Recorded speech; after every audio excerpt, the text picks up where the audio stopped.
Menteri Keuangan Purbayayudi Sadewa menyinggung mesin penggerak ekonomi yakni instrumen moneter yang masih belum berjalan maksimal, sehingga upaya pemulihan ekonomi masih belum optimal. Purbaya pun geram karena Bank Sentral masih menyerap uang ribuan triliun untuk mengendap di kantongnya. Padahal ia menyebut motor dari fiskal sudah jor-joran dalam mendorong peredaran uang guna mengakselerasi pertumbuhan ekonomi. Misalnya dari memindahkan penempatan dana saldo anggaran lebih atau SAL dari Bank Sentral ke perbankan untuk disalurkan ke masyarakat. Purbaya menegaskan bahwa strategi utamanya adalah membalikan peredaran uang di masyarakat yang negatif dalam bulan-bulan sebelumnya menjadi positif untuk mendorong pertumbuhan ekonomi.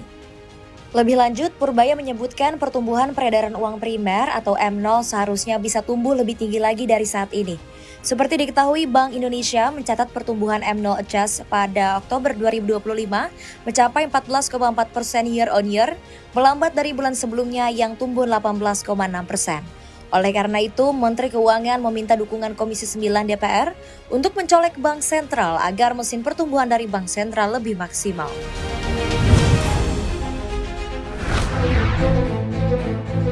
Menteri Pertanian Amran Sulaiman kembali menegaskan komitmennya memberantas praktik pungutan liar yang menjerat petani. Melalui kanal Lapor Pak Amran, ia menerima laporan masif mengenai pungli alat dan mesin pertanian berupa traktor roda 4 di berbagai daerah. Pelaporan masyarakat mengungkap penyimpangan di 99 titik, bahkan disebut bisa mencapai lebih banyak kasus. Amran menjelaskan laporan masyarakat mengungkap adanya seorang staf Kementerian Pertanian yang mengaku sebagai Dirjen Tanaman Pangan atau sebagai pengusaha saat turun ke lapangan. Dengan identitas palsu tersebut, ia meminta uang kepada petani yang ingin mengakses bantuan traktor yang seharusnya diberikan secara gratis. Amran mengaku langsung memanggil staf tersebut. Saat diinterogasi, pelaku akhirnya mengaku perbuatannya.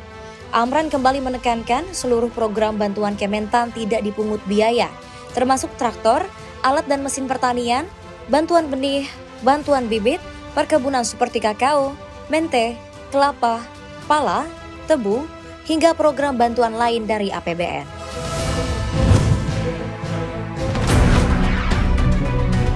Menteri Keuangan Purbayayudi Sadewa mengatakan kondisi ekonomi yang melambat turut mempengaruhi tingkat penerimaan negara dari pajak. Purbaya pun mengakui hal tersebut dan mengatakan akan berupaya memperbaikinya di tahun depan. Namun Purbaya memiliki alasan kenapa target tidak bisa tercapai.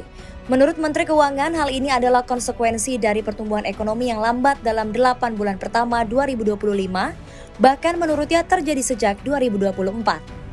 Sehingga tidak bisa menilai penerimaan pajak dengan indikator dalam kondisi normal, dan ia juga menegaskan tidak akan menekan masyarakat di keadaan ekonomi yang sulit hanya demi mengejar target penerimaan pajak semata. Sehingga jurus Purbaya adalah dengan meningkatkan pertumbuhan ekonomi Indonesia terlebih dahulu, baru sejalan dengan penerimaan pajak yang akan meningkat.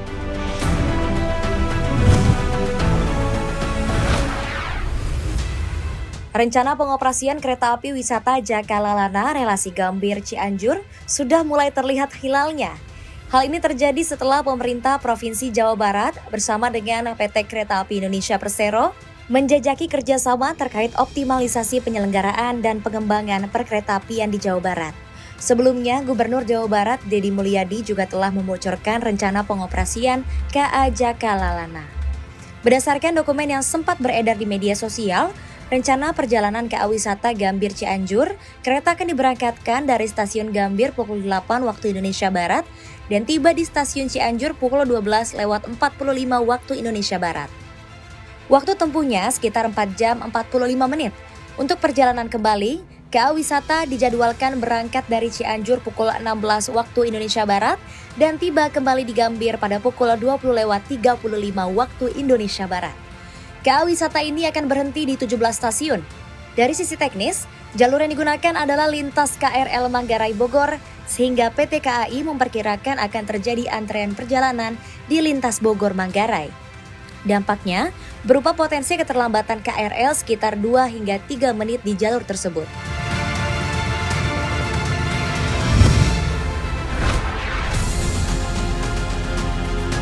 Jack Ma kembali menunjukkan pengaruhnya di China setelah 4 tahun berada dalam tekanan. Sejak komentar kontroversialnya pada 2020 yang dianggap mengkritik regulator keuangan negara tersebut.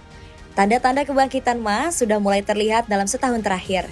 Salah satu momen paling penting muncul pada Februari lalu ketika Ma hadir dalam pertemuan dengan Presiden Xi Jinping bersama sejumlah pengusaha lain.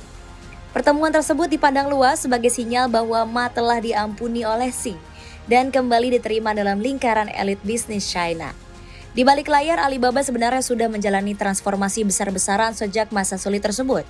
Setelah restrukturisasi raksasa yang tak langsung membuahkan hasil, Daniel Zhang akhirnya mundur pada 2023 dan kepemimpinan diberikan kepada dua tokoh lama Alibaba, Eddie Wu sebagai CEO dan Joe Tsai sebagai presiden. Keduanya kemudian memusatkan strategi perusahaan pada kebangkitan bisnis inti e-commerce sambil mempercepat investasi besar dalam kecerdasan buatan atau AI.